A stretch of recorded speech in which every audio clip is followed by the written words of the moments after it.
All right, let's wrap up the review chapter. Last section of the chapter to go over are 8b, just the last objective of nth roots rational expressions. So here it is, objective 4. All we're doing today is simplifying expressions with rational exponents.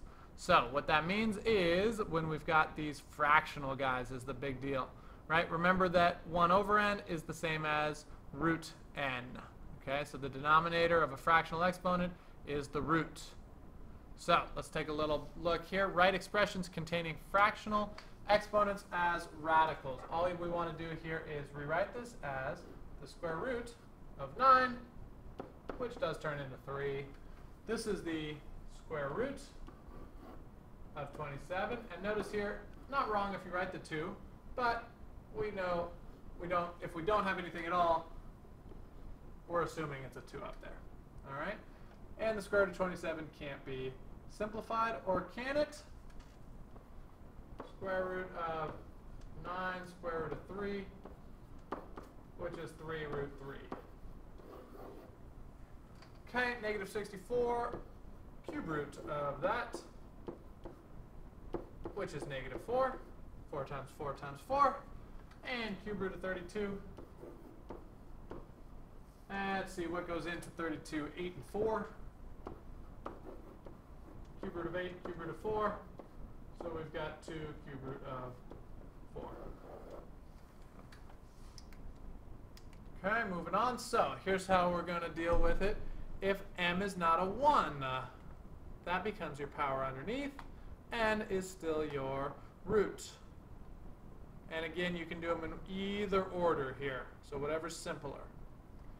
All right, let's take a look. 25 to the 3 halves is the square root of 25 cubed.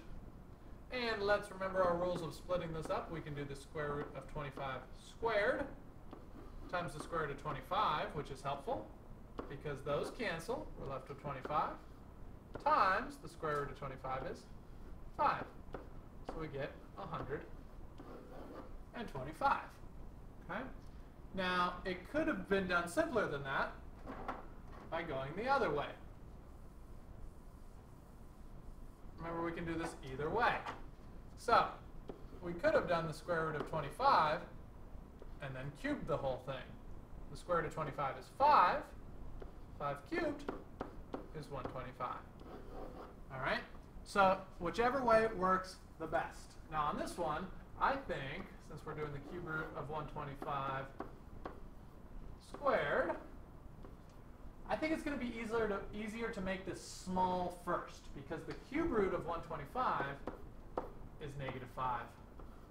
And then we need to go ahead and square it, which turns into 25. 16, negative to the negative 3/4. Okay? So I'm going to deal with that negative at the very end and flip over our answer at the end. But we are dealing with a 4 and a 16 cubed. Okay, so I don't really want to do 16 cubed, so let's do the 4th root of 16 first, which is just 2. 2 cubed is 8. And don't forget about your negative. 1/8 for our final answer. All right, before we do anything on 8 to the 8 over 6, let's reduce the 8 over 6 and make it 4 over 3, which is absolutely allowed. And let's go ahead and do the cube root of 8 first, which is 2. And 2 to the 4th is 16. So, again, whatever order is easier, do it in that direction. Try 55. See if you can do it on your own. All right. Third situation. Here's where things get a little bit sticky. Simplify each expression. Express your answer so that only positive exponents occur. Assume that the variables are positive. So we got to get rid of everything here. So let's go ahead and distribute first. This 1/2. Remember, be careful here. Think about your parentheses is only going to the parentheses right next to it. Okay, so let's clean this up. This parentheses we haven't touched yet. X to the 2/3 and y. X to the, what's half of 2? Negative 1. Y to the 1/2.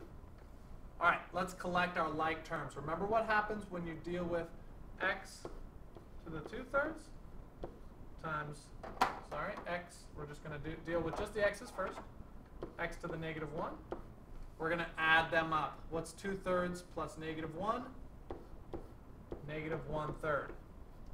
Okay? Let's do the same thing with our y's. Y and y to the half. We've got y to the 3/2. Remember, this is y to the first. All right? So express your answer so that only positive exponents occur. Our last step here is we need to make this y to the 3/2 over x to the 1/3. Get rid of that negative. And there's our final answer. Okay, let's go ahead and do the same thing on B. Distribute everything. I'm going to go ahead and flip things over first so we get rid of that negative right away. And so we'll have y to the 2/3 over 2x to the 1/3 cubed. Now that cubed is going to go to everything. Let me erase this so I have a little space.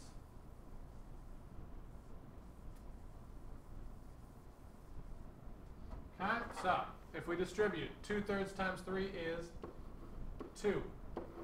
2 cubed is 8. And 1/3 times 3 is 1. There it is. It cleans up nicely on that one. Y squared over 8x. All right, the 1/2 has to go to everything. Square root of 9 is 3. Half of 2 is 1. Half of a third is a 1/6. Half of a third is, again, a 1/6. And y to the 1/2. To clean this up, we're going to subtract 1 minus a 1/6 and get 3x to the 5/6. 1/6 over 1/2. The 1/2 is going to win, so y is going to be on the bottom. A half, which is otherwise known as 3/6, right? Minus 1/6 is 2/6. Y to the 3/6 minus 1/6 is y to the 2/6, which is y to the 1/3. We get some fractions in there. Don't be scared of fractions. Try problem 71. Here we go. Bring it home. Last one.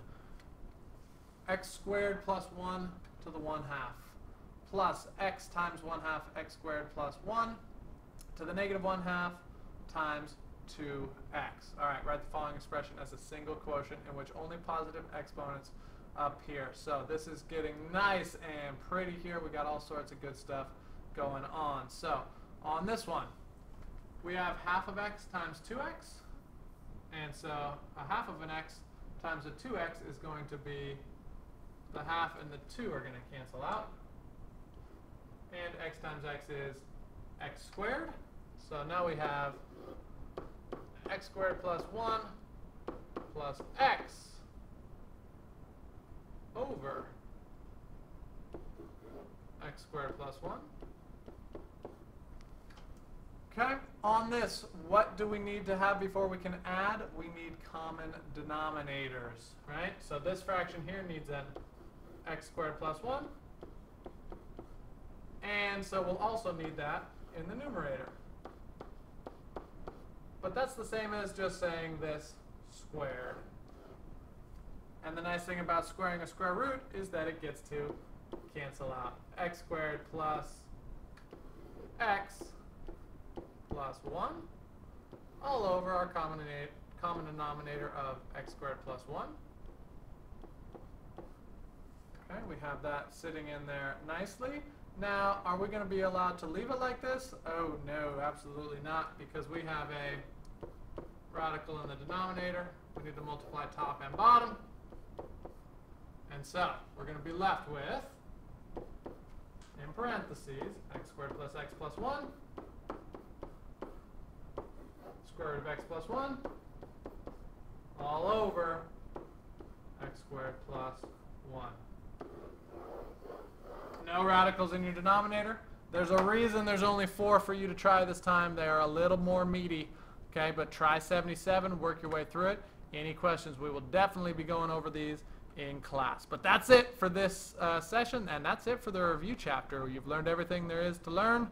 Hopefully, anything you haven't, we'll go over and review before the test. Good luck. Ah! Was there one more?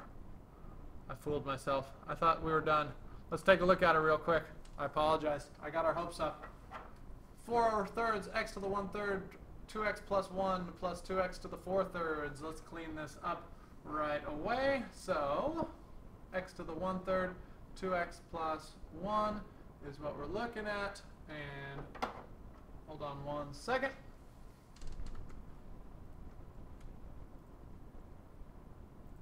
Sorry about that. All right, so on this one, we have some things in common. Don't have to worry about our fractions, but we do need to worry about factoring out like terms. So we'll notice that x to the 3rd, x to the 4/3, we've got something in common we can factor out. We can factor out an x to the 1/3.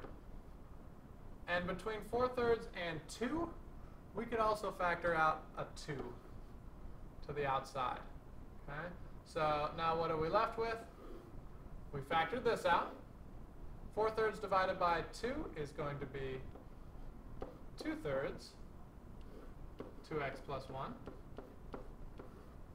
plus, we factored out the 2, x to the 4/3 divided by 1/3 is just 4. Okay? So we factored that out completely, and at this point we could distribute and clean this up a little bit more. Let's see what we got here. 2x to the 1/3, and so we've got 4/3 x plus 2/3 plus x to the 4th, and we would write that in standard form, 2x to the 1/3. Come back, Ben. Doing too much math here. X to the 4th plus 4/3 x plus 2/3.